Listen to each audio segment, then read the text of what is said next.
এটা বইল কণী আৰু কণীটোৰ ভিতৰত ওলাল আল্লাহৰ নাম। ধুবুৰীত এতিয়া দ্ৰুতগতিত ভাইৰেল হৈছে এই বইল কণীৰ খবৰটো। কণীৰ ভিতৰত আল্লাহৰ নাম ওলোৱা ঘটনাক লৈ ইছলামধৰ্মী মানুহৰ মাজত আনন্দ।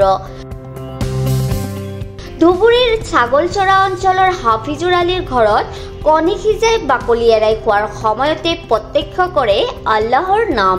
কণীৰ ভিতৰত আল্লাহৰ নাম ওলোৱাৰ পাছতেই ইছলাম ধৰ্মীয় লোকসকলে কণীৰ ভিতৰত আল্লাহৰ লিখা নাম চাবলৈ হেতা ওপৰা লগাইছে ধুবুৰীৰ ছাগলচৰা অঞ্চলৰ হাফিজুৰ আলীৰ ঘৰত।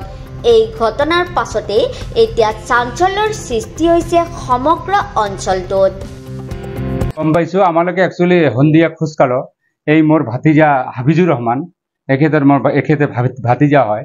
সি মোক ফোন কৰি ক'লে মোৰ সৰু ছোৱালী হুছেইনা তাছনিম 7 বছৰ বয়স, সি ডিম কেলায়। মানে তাৰ এটা অভ্যাস আছে যে কণীবিলাক যেতিয়া উতলি উঠাব তেতিয়া কি হ'ব, এই কণীবিলাক সি চিলায়। সেইকাৰণে সি গম পাইছে যে এনেকুৱা সি মা লগত আছিল যে 5টা ডিমৰ ভিতৰত এটাত আল্লাহু।